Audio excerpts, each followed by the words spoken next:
നമസ്കാരം. Agora vision ചാനലിൻ്റെ ഏറ്റവും പുതിയ ഒരു അധ്യായത്തിലേക്ക് എല്ലാ മാന്യപ്രേക്ഷകർക്കും സ്വാഗതം. ഇന്ന് നമ്മൾ ഈ ചാനലിലൂടെ അറിയാൻ പോകുന്നത് മെയ് മാസം ആരംഭിക്കാൻ പോവുകയാണ്.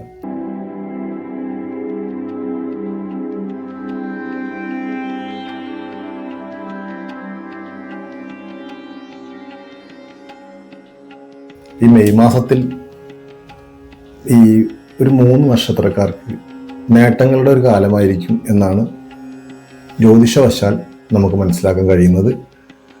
ഈ 3 ഗ്രഹങ്ങൾ 4 രാശികളിലായിട്ട് മാറുകയാണ്. ത്രിഗ്രഹയോഗം എന്നാണ് വിശേഷിപ്പിക്കുന്നത് ജ്യോതിഷം. അപ്പോൾ ത്രിഗ്രഹയോഗം എന്ന് പറയുമ്പോൾ 3 ഗ്രഹങ്ങൾ 4 രാശികളിലേക്കായി വർത്തിക്കുമ്പോൾ അത് 3 നക്ഷത്രക്കാർക്ക് ജീവിതത്തിൽ ഒരു അഭിവൃദ്ധിയും ഐശ്വര്യവും സമ്പത്തും വിദേശ യാത്രയും അവരാഗ്രഹിക്കുന്ന പല കാര്യങ്ങളും അവർക്ക് സാധിച്ചെടുക്കാൻ കഴിയുന്ന ഒരു സമയമായിട്ടാണ് അതിനെ കണക്കാക്കുന്നത്. ആ മഹാഭാഗ്യരാശിക്കാർ നമ്മൾ നോക്കുകയാണ്. അപ്പോൾ ആ രാശിക്കാരെ നോക്കുന്നതിൻ്റെ മുന്നേറ്റ് നിങ്ങൾ ഈ വീഡിയോ ആദ്യമായിട്ടാണ് കാണുന്നതെങ്കിൽ ചാനലൊന്ന് സബ്സ്ക്രൈബ് ചെയ്തിടുക.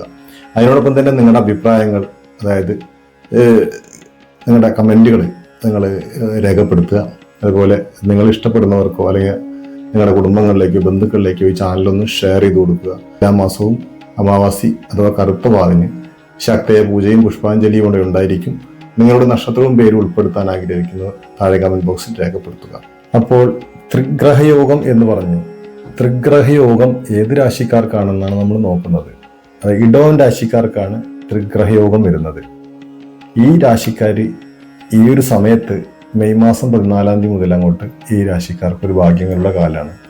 പലതരത്തിലുള്ള ഭാഗ്യങ്ങളും ഇവർക്ക് വന്നു ചേരാൻ സാധ്യതയുണ്ട്. അതിനോടൊപ്പം തന്നെ നമ്മുടെ സ്വന്തം പരിശ്രമവും അതിനാവശ്യമാണ്. അങ്ങനെ പരിശ്രമിക്കുന്നതിനോടൊപ്പം തന്നെ ഭാഗ്യവും ചേരുമ്പോൾ തീർച്ചയായിട്ടും ജീവിത വിജയം ഉണ്ടാകും. അത് ഏത് തലത്തിൽ ആണെങ്കിൽ പോലും, ഏത് രീതിയിലാണെങ്കിൽ പോലും നിങ്ങളുടെ ജീവിതത്തിൽ വിജയം ഉണ്ടാകും. അപ്പൊ ഈ വിജയത്തിലേക്ക് വേണ്ടി നമ്മൾ പോകുമ്പോൾ ആ നക്ഷത്രക്കാര്, ആ രാശിക്കാര്, അവരെ കുറിച്ചിട്ട് വിശദമായിട്ട് നമുക്ക് നോക്കേണ്ടതുണ്ട്. അപ്പോൾ ആ വിജയം എങ്ങനെ എത്തിപ്പിടിക്കാം എന്നുള്ളതും കൂടി, അതിന് എന്തൊക്കെ പോരായ്മകൾ ഉണ്ടെങ്കിൽ അത് നമുക്ക് എങ്ങനെ നികത്താം എന്നും കൂടി നമുക്ക് ഈ വീഡിയോയിലൂടെ നോക്കാം. എന്തായാലും ഇടവൻ രാശിക്കാർക്കാണ് ഈ മഹാഭാഗ്യം വരാൻ പോകുന്നത്. അതായത് മെയ് 14 തീയതി ശുക്രൻ തൻ്റെ സ്വക്ഷേത്രമായ ഇടവൻ രാശിയിൽ നിന്നും ബുധന്റെ സ്വക്ഷേത്രമായ രാശിയിലേക്ക് മാറാൻ പോകുകയാണ്. അതിനോടൊപ്പം തന്നെ ബുധൻ ശുക്രന്റെ സ്വക്ഷേത്രമായ ഇടവത്തിലേക്ക് ബുധനും മാറുകയാണ്. പിന്നീട് സംഭവിക്കാൻ പോകുന്ന എന്താ വെച്ചാൽ അതിനോടൊപ്പം തന്നെ ചൊവ്വ തൻ്റെ സ്വക്ഷേത്രമായ മേടത്തിലേക്ക് മാറാൻ പോവുകയാണ്. ഈ ചൊവ്വയുടെ സ്വക്ഷേത്രം സൂര്യന്റെ ഉച്ചരാശിയും കൂടിയാണ്. അപ്പോൾ ഈ ഇടവക്കൂറിൽ വരുന്ന കാർത്തികയുടെ 3/4 ഭാഗം ചേർന്ന നക്ഷത്രക്കാർക്കും രോഹിണി മകീരത്തിന്റെ ആദ്യ അരഭാഗം ചേർന്ന നക്ഷത്രക്കാർക്ക്, അങ്ങനെ പറയുമ്പോൾ ഒരു രാശിയിൽ 2.25 നക്ഷത്രം എന്ന കണക്കിൽ വരും. ഈ 2.25 നക്ഷത്രക്കാർക്ക് ഒരു മഹാഭാഗ്യം തന്നെയാണ് ഇനി ഇവിടുന്ന് അങ്ങോട്ട് എന്ന് നമുക്ക് പ്രതീക്ഷിക്കാം. അതിനോടൊപ്പം തന്നെ നമ്മുടെ പരിശ്രമവും ആവശ്യമായിട്ട് വരികയാണ്. ചില പരിഹാരങ്ങളും അതിനോടൊപ്പം വേണ്ടി വരാം. വിജയം നമുക്കൊപ്പം ഉണ്ടാവുമെങ്കിലും, ഭാഗ്യം നമ്മളെ തുണയ്ക്കുമെങ്കിലും, നമ്മുടെ പരിശ്രമം അതിനോടൊപ്പം ഉണ്ടെങ്കിൽ തീർച്ചയായിട്ടും ഇതൊരു ജീവിതത്തെ വിജയം തന്നെയായിരിക്കും. നിങ്ങളുടെ ജീവിതത്തിൽ നിങ്ങൾക്ക് ഇതുവരെ ഇല്ലാത്ത ഒരു വിജയം തന്നെയായിരിക്കും. ഒരു മധ്യവയസ്സ് വരെയൊക്കെ നിങ്ങളുടെ ജീവിതം വെറുതെ നിങ്ങൾ പലവരുടെയും വാക്ക് കേട്ട് ഹോമിച്ച് കളഞ്ഞവരായിരിക്കും മിക്കവരും. കാരണം പലവരും അങ്ങനെ ചെയ്യാം, കുറച്ച് കഴിഞ്ഞാൽ എങ്ങനെ ചെയ്യാം എന്നൊക്കെ നമ്മളടുത്ത് പറയുമ്പോൾ അത് കേട്ട് നിങ്ങളതിനെ ഉൾക്കൊണ്ടുകൊണ്ട് നിങ്ങളുടെ ജീവിതം പരാജയപ്പെട്ടവരായിരിക്കും മിക്കവാറും. അങ്ങനെയുള്ളവർക്ക് ഈ മധ്യവയസ്സിന് ശേഷം അങ്ങോട്ടൊരു ഭാഗ്യം വരാൻ പോകുകയാണ് എന്നുള്ളതാണ് ഇതിന് ഉദ്ദേശിക്കുന്നത്. എന്നാൽ ഇതിൽ വളരെ ചെറുപ്പക്കാർക്കും ഈ ഭാഗ്യം അനുകൂലമായിട്ട് വരാം. പക്ഷെ നിങ്ങൾ സത്യസന്ധമായ ആൾക്കാരാണ്, വളരെ സൗമ്യത്തോടെ ചില കാര്യങ്ങളൊക്കെ കൈകാര്യം ചെയ്യുന്നവരാണ് എങ്കിൽ പോലും പലരുടെയും വാക്ക് കേട്ടിട്ട് ജീവിതം പരാജയപ്പെട്ടവരും ഈ നക്ഷത്രക്കാരുണ്ടായിരിക്കാം. അങ്ങനെയുള്ളവർക്കും കൂടിയും ഇത് അനുകൂലമായ സമയമായിരിക്കും ഈ മെയ് 14 തീയതി മുതൽ അങ്ങോട്ട് ജീവിതത്തിൽ സംഭവിക്കാൻ പോകുന്നത്. അത്ഭുതകരമായ മാറ്റമായിരിക്കും നിങ്ങളുടെ ജീവിതത്തിൽ സംഭവിക്കുന്നത്. ഈ പറയുന്ന 3 നക്ഷത്രക്കാർക്കും അത്ഭുതകരമായ മാറ്റം എന്ന് പറഞ്ഞു കഴിഞ്ഞാൽ വീടൊക്കെ വെക്കാൻ അല്ലെങ്കിൽ കഴിയാതെ വന്ന് വീടിന് വാടക പോലെ ഉള്ള സ്ഥലങ്ങളിലൊക്കെ താമസിക്കുന്നവർക്ക് തീർച്ചയായിട്ടും വീട് വെക്കാനും ഉള്ള അവസരങ്ങൾ വന്നു ചേരും. പുതിയ വീട്ടിലേക്ക് മാറാനുള്ള അവസരം വന്നു ചേരും.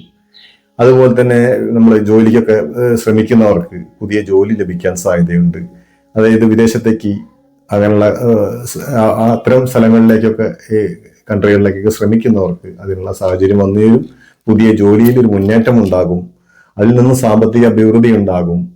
ബിസിനസ് രംഗങ്ങളിലൊക്കെ ഇവർ ഈ സമയത്ത് വിജയിക്കാൻ സാധ്യത കൂടുതലാണ്. ഈ പറയുന്ന 3 നക്ഷത്രക്കാരും വിവാഹ മംഗള കാര്യങ്ങളൊക്കെ വീട്ടിൽ നടക്കാൻ ഇവർക്ക് യോഗം കാണുന്നു. അതുപോലെ ഒരുപാട് വർഷങ്ങളായിട്ട് മാസങ്ങളോളം വർഷങ്ങളോളമൊക്കെ ശാരീരിക അസ്വസ്ഥതകൾ, അതായത് രോഗാദി ദുരിതങ്ങൾ അനുഭവിച്ചിരുന്നവർക്ക് ജീവിതത്തിൽ പെട്ടെന്നൊരു മാറ്റം സംഭവിക്കാൻ പോവുകയാണ്. ആ രോഗങ്ങൾക്ക് ഒരു ശമനം ഉണ്ടാവുകയാണ്. ചിലരുടെ രോഗം പൂർണ്ണമായിട്ടും മാറുന്നതുമാണ്. ചിലർക്ക് ആ രോഗത്തിന് ഒരു ശമനം ഉണ്ടാകും, ശാന്തതയുണ്ടാവും, വേദനയ്ക്ക് അല്പം കുറവ് വരും. ഇതൊക്കെ ഇവരുടെ ജീവിതത്തിൽ സംഭവിക്കും. നിങ്ങൾ ഒട്ടും ഭയപ്പെടേണ്ടതില്ല. നിങ്ങളുടെ ജീവിതത്തിൽ തീർച്ചയായിട്ടും ഈ കാർത്തിക മുക്കാല്, രോഹിണി, മകീര നക്ഷത്രക്കാർക്ക് നല്ല മാറ്റം ഉണ്ടാകും. ഒരു തരത്തിലും ഭയപ്പെടേണ്ട ആവശ്യമില്ല. തീർച്ചയായിട്ടും ജീവിതം തിരിച്ചു പിടിക്കും. നഷ്ടപ്പെട്ടവർക്ക് നിങ്ങളുടെ ജീവിതം തിരിച്ചു പിടിക്കാനുള്ള അവസരമാണ്. ഒരവസരം ദൈവം എല്ലാവർക്കും തരും. നിങ്ങൾ തീർച്ചയായിട്ടും നിങ്ങളുടെ ജീവിതത്തിൽ അത് കണ്ടറിഞ്ഞ് തീർച്ചയായിട്ടും പിടിച്ചെടുക്കണം. ഉറപ്പിച്ച് ധൈര്യമായിട്ടിരുന്നോളൂ. നിങ്ങളുടെ ജീവിതത്തിൽ പരാജയം ഉണ്ടാകില്ല, വിജയം തന്നെയായിരിക്കും ഇനി അങ്ങോട്ട്. അതിനോടൊപ്പം തന്നെ നിങ്ങൾ മറക്കാതെ ചെയ്യേണ്ട ചില പരിഹാരങ്ങൾ കൂടി ഞാൻ പറഞ്ഞു തരാം. അത് നിങ്ങൾ കൃത്യമായിട്ട് ഫോളോ അപ്പ് ചെയ്ത് മുന്നോട്ട് പോവുക. ഈ നക്ഷത്രക്കാർ ചെയ്യേണ്ട പ്രധാനപ്പെട്ട വഴിപാടുകളാണ് ഗണപതി ക്ഷേത്രത്തിൽ ഗണപതി ഭാഗ്യസൂക്തം, ഗണപതി ഭഗവാന്റെ മുന്നിൽ ഭാഗ്യസൂക്തം ചെയ്യുക, ഗണപതി ഹോമം ചെയ്യുക. ഇത് ഇവരുടെ ഭാഗ്യം വലുതാക്കാൻ സഹായിക്കുന്നതായിരിക്കും. ശിവക്ഷേത്ര ദർശനം നടത്തി ശിവന് ധാര, പൂവളമാല, ശംഖാഭിഷേകം ഇത്തരം വഴിപാടുകൾ ചെയ്യുന്നതും മൃത്യുഞ്ജയ മന്ത്രാർച്ച ചെയ്യുന്നതും വരെ ശ്രേഷ്ഠമായ ഒരു അനുഭവം ജീവിതത്തിൽ ഉണ്ടാക്കും. അതുപോലെ തന്നെയാണ് ഈ ശുക്രൻ നമ്മുടെ ജാതകത്തിൽ അനുകൂലനല്ലെങ്കിൽ, പ്രതികൂലനായിട്ടാണ് നിൽക്കുന്നതെങ്കിൽ തീർച്ചയായിട്ടും ദേവീക്ഷേത്രത്തിൽ, അതായത് ഭദ്രകാളി ഭാവത്തിലുള്ള ദേവീക്ഷേത്രങ്ങളിൽ ദർശിച്ച് അവിടെ പ്രാർത്ഥനയും വഴിപാടുകളൊക്കെ നടത്തി രക്തപുഷ്പാഞ്ജലി 11 ദിവസം ചെയ്യുക തുടർച്ചയായിട്ട്. ഒരു വെള്ളിയാഴ്ച തുടങ്ങി അത് പൂർത്തീകരിക്കുക. അതിനോടൊപ്പം തന്നെ കടും പായസം അഥവാ കഠിന പായസം എന്നൊക്കെ പറയുന്ന ഒരു കടും പായസം കഴിപ്പിക്കുകയും ഭാഗ്യസൂക്തം, അത് ഇത്തരം വഴിപാടുകൾ അവിടെ കഴിപ്പിക്കുന്നത് നിങ്ങളെ ജീവിതത്തിൽ വിജയം കണ്ടെത്താൻ സഹായിക്കുന്നതായിരിക്കും. അതുപോലെ വിഷ്ണു ക്ഷേത്ര ദർശനം നടത്തുക. വ്യാഴാഴ്ചകളിൽ എല്ലാ 30 വ്യാഴാഴ്ചകളിൽ വിഷ്ണു ക്ഷേത്ര ദർശനം നടത്തി പാൽപായസം വിഷ്ണു ഭഗവാന് കഴിപ്പിക്കുകയും ശ്രീകൃഷ്ണസ്വാമി ക്ഷേത്ര ദർശനം നടത്തുക. ബുധനാഴ്ചകളിൽ ശ്രീകൃഷ്ണസ്വാമി ക്ഷേത്ര ദർശനം നടത്തുന്നതും നിങ്ങളുടെ ജീവിതത്തിൽ അഭിവൃദ്ധി ഉണ്ടാക്കാൻ സഹായിക്കുന്നതായിരിക്കും. ഈ ഒരു ചെറിയൊരു അറിവ് നിങ്ങളുടെ ജീവിതത്തിൽ വലിയ വലിയ നേട്ടങ്ങളിലേക്ക് എത്തിക്കട്ടെ എന്ന് പ്രാർത്ഥിച്ചുകൊണ്ട് ആ സർവേശ്വരൻ നിങ്ങളെല്ലാവരെയും സഹായിക്കട്ടെ, രക്ഷിക്കട്ടെ എന്ന് പ്രാർത്ഥിച്ചുകൊണ്ടും വീണ്ടും പ്രാർത്ഥിച്ചുകൊണ്ട് ഈ ചെറിയ വീഡിയോ അവസാനിപ്പിക്കുകയാണ്. നിങ്ങൾ ഈ ചാനൽ ആദ്യമായിട്ടാണ് കാണുന്നതെങ്കിൽ ഒന്ന് സബ്സ്ക്രൈബ് ചെയ്ത് സപ്പോർട്ട് ചെയ്യുക. അതുപോലെ തന്നെ നിങ്ങളുടെ അഭിപ്രായം കമന്റായി രേഖപ്പെടുത്തുക.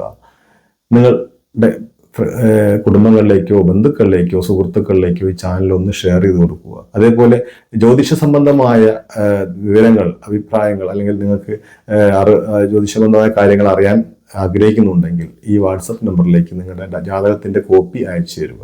ചെറിയൊരു ദക്ഷിണ ഈടാക്കുന്നതായിരിക്കും. തുടർന്ന് പുതിയൊരു അധ്യായത്തിൽ വീണ്ടും കാണും വരെ നന്ദി, നമസ്കാരം.